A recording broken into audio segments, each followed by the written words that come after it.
This week on Keep It Clutch. My name is Olivia Mm-hmm. Naliaka. I am a founder. I farm insects.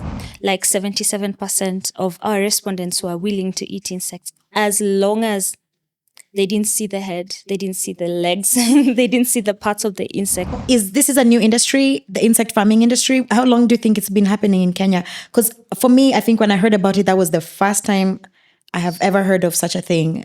And probably for a lot of listeners, that's the same case. Again, as I said, the consumers are sensitive. Most of them don't want to actually eat insect, and while they are very whole, but then in powder form, added to stuff like cake and whatnot. That's exciting. We're actually we are working on that.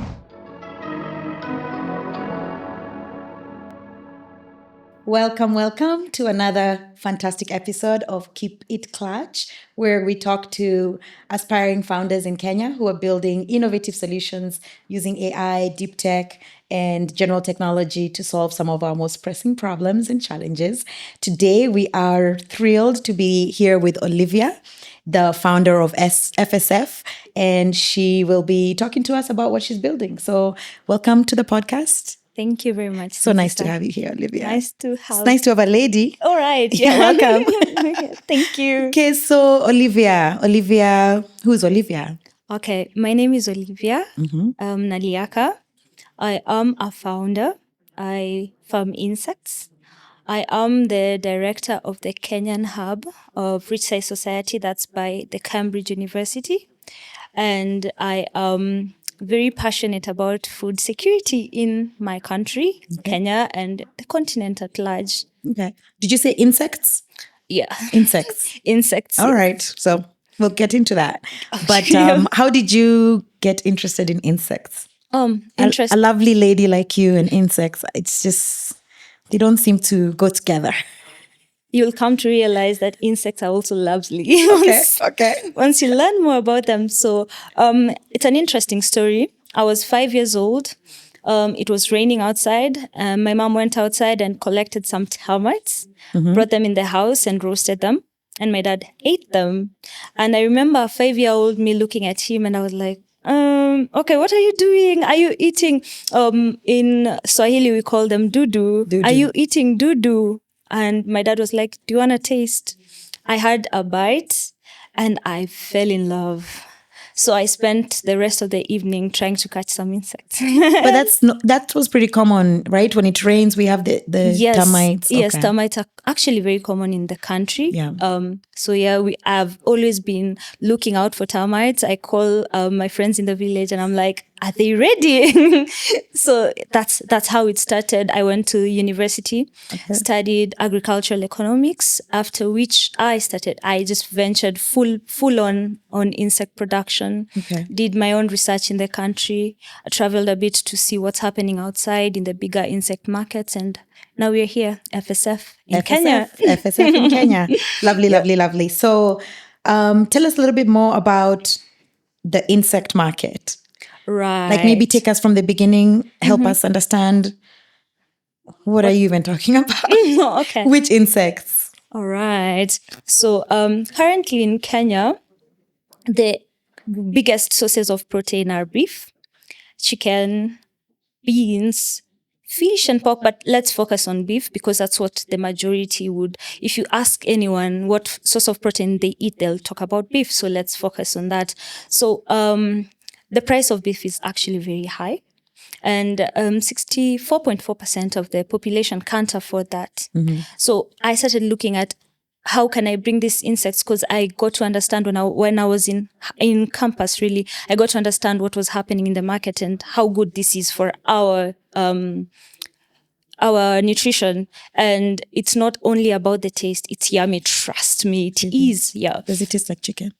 It tastes like chicken. Some say nuts, some say like seafood. So it's usually varied, but you can call, scientifically, we'd say it has an umami taste. Okay. That's meaty taste. Okay. So yeah, then the cost of producing a protein is very high. That drives the cost of protein food very high up above what people can afford, really. So that's what I was looking at. And then the ecological part, where is it good for the environment? How much carbon dioxide or carbon dioxide is released into the environment when someone produces a kg of beef? How different is it when I produce a kg of insects and whatnot? So we looked at that as we delved into producing it. So the market is actually, there's a need for it. There's a gap. There's a gap. Yep. But it's pretty unconventional, wouldn't you agree? Like farming insects? Yeah, it is. Pretty It is. unconventional. Yeah, because when we mentioned it, I said my mom went and harvested outside. Yeah. It's not right. It's not good for the environment. That's number one. So when you look at the consumer, there's also different perceptions. People would be like, you want me to eat insects? What insects are you talking about? And then I go like crickets. At least I'd say 90% of the consumers I've interviewed have heard of crickets. They know them, they make noise at night and stuff like that, but they've never eaten them. They associate them to bad things. Yeah. Yeah. So we try to take care of that perception. So you're saying insect production would help with food insecurity. It would help with the environment, and it would help obviously with nutrition. But what does farming insects actually entail? All right. So it entails, we do it inside enclosed structures. Okay. It entails getting the brood, the first stock where you're going to continue producing. It has harvesting, a process of harvesting. We have breeding, we have production. There's also processing, because it's a very new industry in the country and even globally. So most of us, when we get into the field, we have to look at the whole value chain of insect production. So we treat it like any other food. For example, how you would farm chicken. Okay. What are you following? What are the steps you're following? How safe is it? And what's unique about us now, when you talk about insect farming, it's also enhancing traceability. You're able to say, okay, I got insect, I had this amount of protein because it's that information shared, and it came from this particular place. And this is what these insects were eating until I got to consume them. So they're safer for you, and there's more clarity. So we want to make it into the mainstream market. We want to make it a proper, decent and dignified practice in the country. Because the insect farming. Yes. So can maybe just help me understand, like, what's the nutrition value from insects? Okay. So we have 3 species so far in our facility. We have crickets, we have caterpillars, and we have black soldier flies. Okay. Let me talk about crickets. So for the crickets, based on our most recent analysis of the quantity of, say, protein, quantity of ash, quantity of carbohydrate inside the insect, we'd say it's very high in protein. We registered 63% protein. Wow. So 63% of the insect is protein? Yes. Okay. That's really good. And then now going back to the market, what we had talked about, in Kenya, most of the people are deficient. Our diet is lacking of zinc. Zinc? Yes. Okay. Insect is rich in zinc. What does zinc help with? General body functioning, okay. I would say. Zinc is actually a vital micronutrient in our system. And we'll talk also about iron. It is rich in iron, it's rich in calcium and whatnot. So it's actually very, very good for our system. And then it's rich in the good kinds of oils. Okay. So it doesn't cause cholesterol. It doesn't have cholesterol. It doesn't cause issues related to cholesterol. Very interesting. And so is FSF going to deliver crickets to me, or how am I consuming them? Because I can just imagine the ick factor. Who are you feeding? First of all, let's step back. How did you get to where you know a Kenyan can eat the insects? For you to go into this as a solution, obviously you have some kind of indicator that the market is ready for insect consumption. Yes. Okay. We've been actually constantly conducting market research, whereby we realized, from the samples that we had, 77% of our respondents were willing to eat insects as long as they didn't see the head, they didn't see the legs, they didn't see the parts of the insect, because it's unconventional for most people. Yeah. So we crush them into powder. Okay. And then we are putting them in different, we'd call them staples like flour, for example, porridge. Okay. For example, when we're making chapati, a common delicacy in Kenya, we can add some insect powder to make it more nutritious. There's also making smoothies. You just add like a spoon of like a teaspoon of insect powder to your smoothie and you're able to reach your protein goal for the day. And how do you sensitize people? Like if I go to the market, I do not want to see that my porridge powder is fortified with insects. I think that would be. So how are you gonna how do you sensitize people to that? Okay. So we make it very easy. The most important thing is that you want, for example, most of the consumers are interested in the protein content. They're looking at how much protein am I getting into my system once I'm consuming this. So we shout. The protein bit shouts. The question or the explanation to why is all in the package. What is inside there? We have to tell you it's insect powder. But then we try and make it as easier for your eyes. Okay.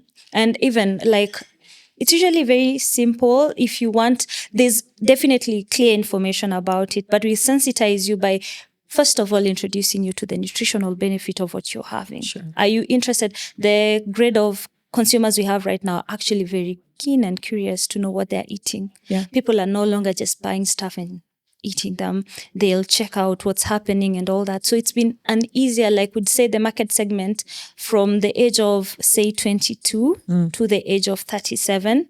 This is a group that is very much aware of what they're putting into their system. Then when you talk about our parents also, as people grow older, they tend to want to live healthier. Yeah. So that's a good market segment where being an insect might not be the biggest problem you'll have when you're looking at your protein That's powder. true. Yeah. I mean, I take marine collagen and I'm pretty sure they're using I'm pretty sure they're not using salmon to create the marine collagen. I'm pretty sure they're using some questionable marine doo-doos. Yeah. So I guess if I don't question that, I probably, it's just probably maybe weird at first and then you just get used to it probably. Exactly. And for us, for the insect, at least you've seen a termite, at least you've seen a grasshopper, as opposed to something that just has a big scientific name where you're looking at the package and you don't understand what it is.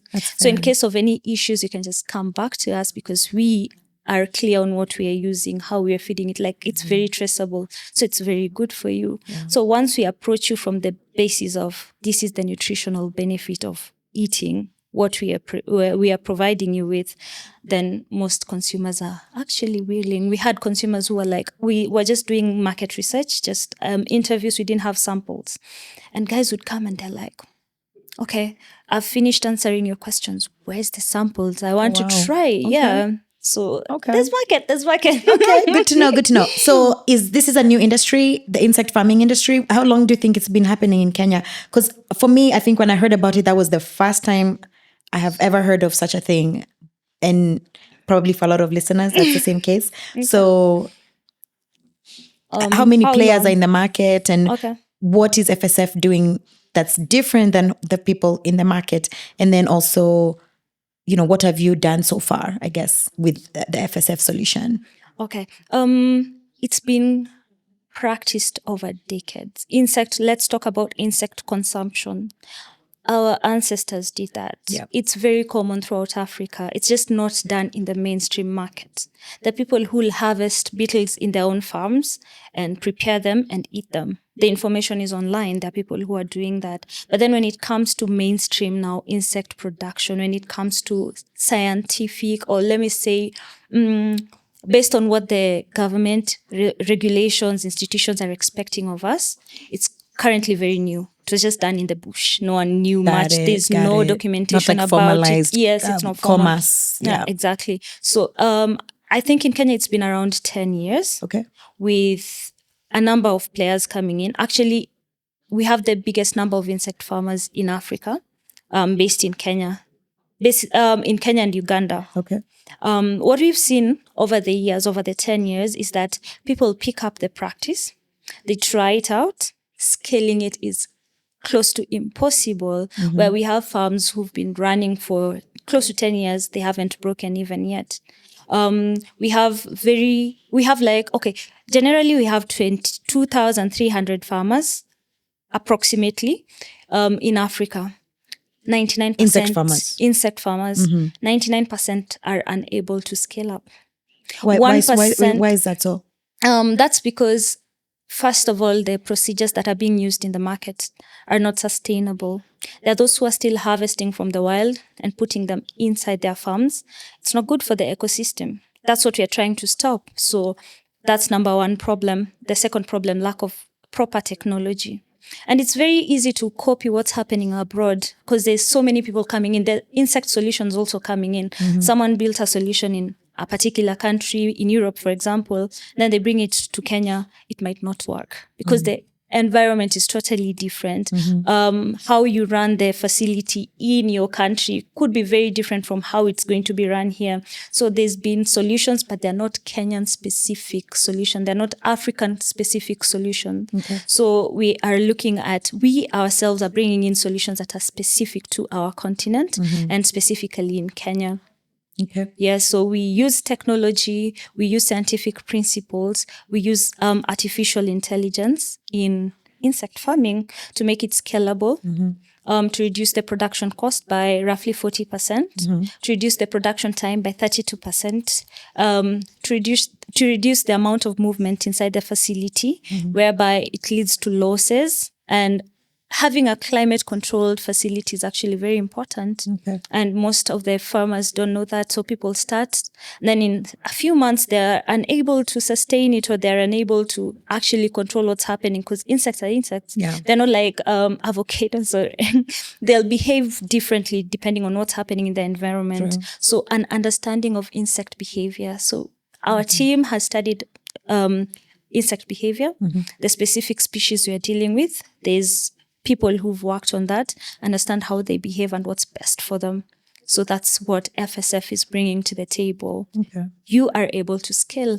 Like insect is not just a small scale kind of the venture. interesting thing, even with avocados, I just learned recently from my dad and my parents, even with avocado, like if say the plant is too young and you want it to stop flowering, it's also scientific research that they've put in over decades and learned. You can pull back the water, or you can do things to actually like slow down the production. But I'm guessing insects is even more reactive. So how do you stop them from running away? They run away because of several issues inside their structures. So you control the temperature, control the amount of light, you control the amount of humidity, you control the amount of ammonia being produced in the facility. Okay. And then we have sensors, for example. Look at how they're moving inside the facility. What does their movement tell you? So I think it's easy understanding them because they're constantly in movement. So if you notice your stock, for example, isn't moving, there's a problem. So AI does a very big job in that because we don't need anyone, like we don't need to have someone in the farm just staring at the insects and telling us, oh, I think there's like a bunch that has died or something like that. AI is able to tell us from the comfort of maybe the office or home. You're able to, okay, there's something wrong with this batch. We need to do something. So yeah. So it's AI and IoT sensors combined. Okay. Very cool. Very cool. So how far have you gone with FSF? Like how far are you in the progress of your project or your pilot or your product? Okay. So far we have concluded our pilot project. We concluded it in October of 2024. So right now we are scaling up. We are getting into launching maybe in the next 2 to 3 months. We have tested our solutions and we're very confident with what you're bringing to the table. So you just now need to get it into like execute production level. That's the next stage. And what does that look like? Like you're procuring a place, you're building a structure? Currently, we are working on building a structure. Okay. We're looking to call in investors to have them maybe take part in what we're doing, take part in changing the food industry in Kenya, really, and making everything easier for at least 1 or 2 people or maybe millions of Kenyans. Okay, so then what are you doing to make sure that, so these are edible products, so there's a concern, or at least I'm sure there's like regulations around things you need to do to make sure that they're certified healthy for consumption. So I know you're talking about the production, but what are you doing on the other side, post production, to make sure that you're adhering to standards, and and even like how you're getting into the market with your product? Okay. In such an industry, you need to work very closely with the authorities that are in charge of what is happening. So we are in close interaction with, for example, the Kenya Bureau of Standards. Okay. We're in also close interaction with the National Environmental Management Authority, whereby we make sure we are compliant. And then when you talk about food safety, when you talk about food handling and all that, working with specialists, people, experts who are good at that, so that we're not doing anything that would be costly, because this is people's lives. This is people's health. So we have to be very meticulous and very specific while working with that. So there's proper handling, there's proper separation of processes, there's proper processing, because it's food. At the end of the day, this is food. Just like we would produce anything else, like bread. Like if you were manufacturing pork, exactly, you'd handle it. Okay. Exactly. And are there any regulations or standards that are giving you a headache? If you were if someone was listening who could help you unlock some regulatory stuff. Okay, the interesting part of it is that this is a fairly new market. Yeah. So there's regulations that are being worked on year in, year out. There's I've had a chance of interacting with drafts, looking at what is happening in terms of preparing the regulations, working together with KEBS, for example. And the regulations are not very clear yet, but they're being worked on. So it gives us an opportunity, number one, to also help offer advisory services, and this will make it easier even for our team. So the only problem is that they've not been enforced. So if there would be a speedy process whereby all these things can be enforced, and we just have like the way it's clear for chicken, we have it clear because there are people who are farming insects, for example, using feed that is not right for something that you're selling to people to consume. You have to feed the insects. I didn't even think about that. You do. What do they eat? Depending on the species. Okay. It's species specific. There's those who eat those that eat fresh vegetables. Okay. There are those that eat waste from the kitchen, from the farm. Those proportions also have to be measured carefully because it contributes to the final weight. Quality of the protein. The quality, exactly. But then since there's no proper standards in the market, or they're not very clear because they're still work in progress here. There are those who are not following, like something that just, you look at a farm and you're like, okay, we can work on something. But all these are our customers. Yeah. We are looking to bring these solutions to other farmers also. Teaching them the right way to practice. Exactly. I think for you, what's interesting, and I think most important, is you're not just doing this as a founder. You studied the science behind it, so that you can bring that to bear in how you like help other farmers do this. Okay, so what does the next year look like for FSF? The next 24, 12 to 24, it's fine, yeah. Okay, 24. Yeah, we should have scaled. We should have launched properly. Should be producing. Should be interacting with customer. There's our brand should be very visible by that time. We're still working on that, on the branding and whatnot. But in the next 24 months, for example, we should be producing around 50 kilos a day. 50 kilos a day. Yeah, going up slowly. And then by, say, the next 3 years, we should be comfortably producing and now multiplying what you're doing to other farms. Okay, very nice. And for those who are listening who could maybe enable or unlock something for you, what would you share in terms of a call to action? What do you need? I know you're a founder, so you'll probably say money. Oh, definitely. Definitely, we need money. And there's also the need to partner with more players in the industry. For example, the food industry, active contributors, policy makers. We are just opening, like, let's work together because we are looking to make Kenya food secure. We can do it on our own. And it's also probably helps with employment, like Yes, insect farming provides definitely. employment, all these things combined. Exactly, Okay. exactly. Once we are producing like 50 kilos, we are looking at 15 Yeah. 15 new employment opportunities. Okay. And as we scale up, as we continue increasing, we're increasing maybe by 10%. Okay. So there's definitely creation of job opportunities in the country. There's a creation of a new channel, like a new, because the value chain is quite, I would call it raw. There's nothing happening there. So we need players to come in. Let's work together. Let's create an environment. We need retailers if people are interested in retailing their insects. Yeah. Like let's work together. I think like maybe, I'm not sure I'm supposed to say this, but Asian countries are probably more sensitized to eating insects, Ooh, right? they're big So that in would be, it. seems like it would be an easy pathway, a very good potential market there. Exactly, yeah. Okay. Okay. And so as we close, I think what comes to mind for me with your solution is, first of all, it's novel. I when I heard about it, I thought it was really fantastic. Yeah, thank you. I can understand there's people that they eat meat once a year or even never. Yeah. So how do you balance that? You can only eat so many beans. So I can see truly the benefit of your product.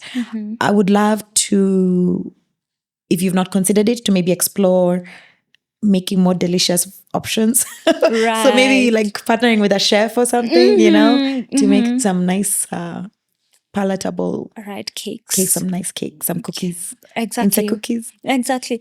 That's the exciting part, because I know everyone, most people love interacting with food. Yeah. So making it into cake, for example, that's something we're really working on, because again, as I said, the consumers are sensitive. Most of them don't want to actually eat insect, and while they are very whole, but then in powder form, added to stuff like cake and whatnot. That's exciting. We're actually we are working on that, so that we are able to present it to consumers in a way that's friendly to them. Like, oh, it has insect. Let me see how it tastes. Oh, because they already know how cake tastes. Right, yeah. So they have an expectation. Giving you a bowl of, for example, caterpillar, you'd be like, okay. I'm out. It will it will take a lot of courage to try it. Yeah. But I would love to challenge people to try it, because yes, it's something, it's interesting. And then something interesting also about insects, the chitin, the outer cover of the insect, is very good for gut health. Interesting. Yeah, so people who are struggling with stuff like indigestion maybe should try it. I'm not a doctor, I'm not a nutritionist, but I've heard from nutritionists. I've read about it, and I've actually been eating insects, and it's actually good. Yeah. That's probably another partnership, right? Nutritionists and doctors. And, exactly. So you're a founder. Is it your first time founder? Yes, it is. I'm a founder as well. You've probably encountered some interesting things along the way. Oh, yeah. What is like some of the highlights? Highlights or lowlights or both? I don't know. Like, I love, like, I meet people and they're like, maybe in a conference, in a meeting of some sort, and people are introducing themselves and saying what they do. I love how people just turn and, insects, what are you talking about? That was me. Yes, I enjoy that. The highlight, getting people like interested, really interested, like you are, in what we are doing, and not for the short while, but in the long term. We want to make insects, for example, proteins, more affordable, readily available in the market, and solve a problem. Yeah. So people who are active, like, it's been a highlight, like looking at people who are active in the fight against hunger. Yeah. Interacting with them and sharing ideas, like with the clutch, for example, just interacting with founders. The few times I've been interacting with the founders here, and I'm like, I didn't know that. I'm learning constantly. It's also a great highlight. Yeah. And working with organizations such as the Cambridge University Rich Science Society, ooh, that's a highlight. Yeah. And the impact. And you said you're the president? I am the in Kenya? director, yes, The director? in Kenya. Okay. Accomplished. Look at you. We are getting there. I like it. I like it. What's a low light? Low light. What? I would still say when it comes to policies, because it's not streamlined. Yeah. There's so many gray areas. There's so many hurdles when you're trying to actually get there. When you're calling in, for example, someone who's in charge of inspecting what's happening, and they have no idea how to treat do your they even- produce. Exactly. They're probably scared of even I touching know, them. right? Yeah. Okay. So that's a low light. Okay. Yeah, that is. A low what light. I- Okay. All right. So we are at the end of our conversation. I've learned a lot. I hope others have too. Thank you. For the founders out there who are thinking of starting or on their journey, give them a parting shot. I would advise them to just do it. Get out there and do it. Don't think about it too much. Just do it. Yeah. Okay. That seems to be a consistent theme from everyone. So Really? yeah. Okay. Just start. Just start. Just Exactly. start. Okay. Exactly. Well, that brings us to the end of our lovely conversation. I hope those who have never heard of insects and insect farming are now curious enough to maybe explore the possibility of adding insect collagen to your smoothies. How do they reach you if they're looking to learn more from you about FSF? Okay, you can reach me on LinkedIn, Olivia Naliaka, across all social media platforms, Olivia Naliaka. Yeah, and we have an Instagram page for Functionally. How do you spell that? Functionally, FUNCTIOLLY. Okay. I'll explain the name in the next Next podcast if they'll podcast. have me. Yes, we will definitely have you. So Okay. stay tuned for more to come as we continue the journey of insect farming in Kenya and Africa. That brings us to the end. Thank you so much for your time and for tuning in to Keep It Clutch, where we explore founder journeys, especially founders who are trying to intersect AI, technology, deep tech technology, and the real world impact. That brings us to the end. If you are looking to follow us, please find us on all social media platforms. Our contact is at Clutch Foundry, one word, and we'll be happy to speak with you. Talk to you soon. Thanks.